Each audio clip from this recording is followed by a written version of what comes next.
Bonjour à tous, j'espère que vous allez bien. On se retrouve aujourd'hui pour une nouvelle vidéo, cette fois basée sur l'actualité. Les législatives arrivent en France et donc je trouvais intéressant de voir ensemble les différentes mesures de chaque parti et d'essayer d'anticiper les impacts potentiels sur le portefeuille et sur la bourse en général. Donc c'est parti. Avant cela, j'aimerais vous présenter une nouvelle fois l'IA Perplexity que je vous avais déjà présenté dans une ancienne vidéo.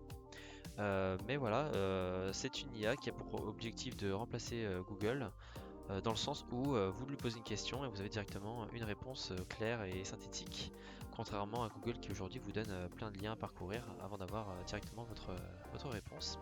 Donc là tout simplement je lui ai demandé comment faire des crêpes, il s'est basé sur différentes sources sur internet, et puis là ensuite vous avez une réponse concrète avec la synthèse des différentes ressources qu'elle a parcourues. Et voilà, et donc vous pouvez voir pour chaque information, donc par exemple pour la première, vous pouvez voir la source 1 et la source 4, et ben voilà, c'est une phrase qui a été retrouvée dans la source 1 et la source 4. Donc c'est ainsi que fonctionne Perplexity, il va pouvoir ainsi vous donner des réponses claires et synthétiques sur n'importe quel sujet. Et donc dans notre cas, pour les législatives, j'ai fait la même chose, je lui ai demandé, peux-tu me faire la synthèse du programme du nouveau Front Populaire? Donc pour l'instant, on va parcourir ensemble les différentes mesures par thème du programme du nouveau Front Populaire. Donc pour le pouvoir d'achat et le travail, augmentation du SMIC à 1600 € net, indexation des salaires sur l'inflation, abrogation des réformes des retraites et de l'assurance chômage, hausse du point d'indice des fonctionnaires de 10%, services publics, renforcement des services publics, notamment dans la santé et l'éducation, gratuité de la cantine scolaire, des fournitures des transports scolaires, création d'un dispositif de billets uniques pour les transports des jeunes, éducation, abolition de Parcoursup et fin de la section dans l'université publique, classe moins chargée, moins 19 élèves, 4 heures d'éducation physique et sportive tout au long de la scolarité, politique internationale, soutien à l'Ukraine face à la Russie, mais opposition à l'intervention militaire française, reconnaissance de l'État de Palestine et sanctions contre le gouvernement Netanyahou, condamnation des massacres terroristes du Hamas du 7 octobre. Côté écologie, on a investissement dans la bifurcation écologique, réforme du barème de l'impôt sur le revenu, limitation de la concentration dans les industries culturelles et les médias. Chiffrage, le programme est estimé à 150 milliards d'euros de dépenses d'ici 2027. 25 milliards d'euros prévus pour 2024. Et donc la conclusion qu'il nous donne, c'est le nouveau Front Populaire affirme que son programme est équilibré grâce à de nouvelles recettes fiscales et à l'enclenchement d'un cercle vertueux. Cependant, ces propositions ont suscité des critiques, notamment de la part de la coalition présidentielle qui les considère comme irréalistes sur le plan économique. Alors moi, ce que j'ai fait pour éviter d'avoir voilà, une influence de parti, j'ai demandé tout simplement à une IA de me donner son avis sur ces réformes-là. Donc j'ai demandé à ChatGPT, voilà le programme, selon toi, quels seraient les impacts sur l'économie et sur la bourse, parce que c'est ce qui nous intéresse dans cette playlist. Et donc voilà ce qu'il nous a donné.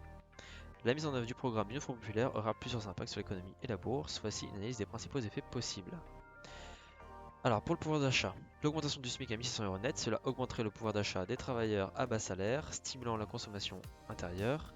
Cependant, cela pourrait aussi entraîner des coûts supplémentaires pour les entreprises, potentiellement augmentant les prix des biens et services. Indexation des salaires sur l'inflation, cela protégerait les travailleurs contre la perte de pouvoir d'achat en cas d'inflation, mais pourrait également alimenter une spirale inflationniste si les entreprises répercutent les coûts salariaux sur les prix. Abrogation des réformes des retraites et de l'assurance chômage. Cela pourrait réduire les incitations à prolonger la vie active et augmenter les dépenses publiques, aggravant potentiellement le déficit budgétaire. Hausse du point d'indice des fonctionnaires de 10%. Cela améliorerait le pouvoir d'achat des fonctionnaires mais augmenterait les dépenses publiques. Services publics. Renforcement des services publics. Des investissements accrus dans ce secteur pourraient améliorer la qualité des services mais nécessiteraient des financements importants. Gratuité des cantines et des transports scolaires, cela allégerait les charges de ménage mais augmenterait les dépenses publiques. Éducation, abolition de Parcoursup, classe moins chargée, cela viserait à rendre l'éducation plus accessible et de meilleure qualité mais impliquerait des coûts pour l'embauche de nouveaux enseignants et la construction de nouvelles infrastructures scolaires. Politique internationale, soutien à l'Ukraine, reconnaissance de l'État de Palestine. Ces positions pourraient influencer les relations internationales et les alliances de la France avec des répercussions économiques et diplomatiques.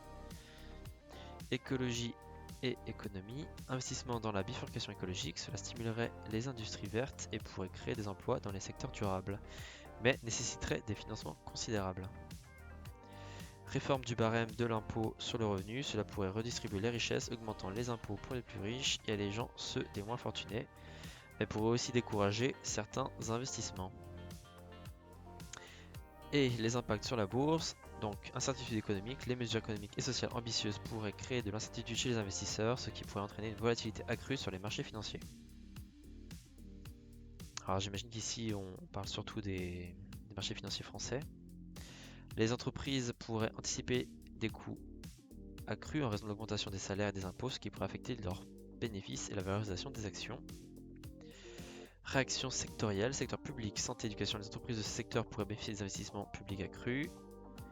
Ok, énergie renouvelable, les entreprises dans les énergies renouvelables et les technologies vertes pourraient voir une augmentation de la demande et des subventions stimulant leurs actions.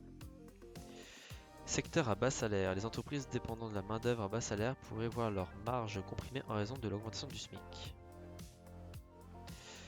Marché obligataire, les augmentations des dépenses publiques pourraient accroître le déficit budgétaire, poussant l'État à émettre plus de dettes, ce qui pourrait affecter le taux d'intérêt et les rendements des obligations. Donc là concrètement ce que ça veut dire, c'est que vu que y aurait beaucoup plus de dépenses publiques, une augmentation de la dette, et les gens qui vont prêter à la France, forcément ils vont augmenter le taux parce que ils vont voir qu'on dépense tellement plus que ce qu'on gagne. Oui, pour se rassurer, ils essaieraient d'augmenter les taux d'intérêt. Conclusion, le programme du nouveau Fonds populaire pourrait stimuler l'économie à court terme grâce à l'augmentation du pouvoir d'achat et des investissements publics, mais pourrait également entraîner des défis tels que l'augmentation du déficit budgétaire, une inflation potentielle et des incertitudes sur les marchés financiers. Les réactions des investisseurs pourraient varier, avec des secteurs spécifiques bénéficiant plus que d'autres. Donc après avoir vu toutes ces mesures, alors il y en a sûrement certaines qui sont passées au travers de l'IA et dans lesquelles on n'est pas allé en détail, mais globalement on voit qu'il y a une volonté de justice sociale pour augmenter le pouvoir d'achat des Français. Alors de certains Français, c'est ce qu'on ressent aussi quand on va voir les détails, avec l'augmentation des impôts forcément pour les plus aisés et ceux qui investissent aussi, j'ai vu qu'il y allait avoir des modifications sur l'imposition des plus-values. On voit que cela favorise une certaine tranche de la population.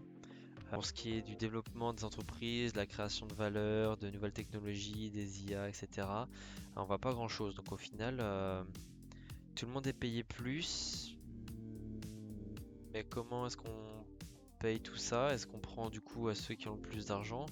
Mais si on fait ça, est-ce qu'ils vont pas tous partir? Certains diront tant mieux qu'ils partent, mais bon au final ça serait quand même mieux que tout le monde puisse s'y retrouver, quoi, que ça soit du gagnant-gagnant. Donc là j'ai peur que ce parti propose des mesures qui malheureusement sont trop anti-créateurs de valeur. Donc dites-moi ce que vous en pensez dans les commentaires. Je ferai une autre vidéo pareil pour les autres parties. Donc à bientôt, on se retrouve dans une prochaine vidéo. Salut!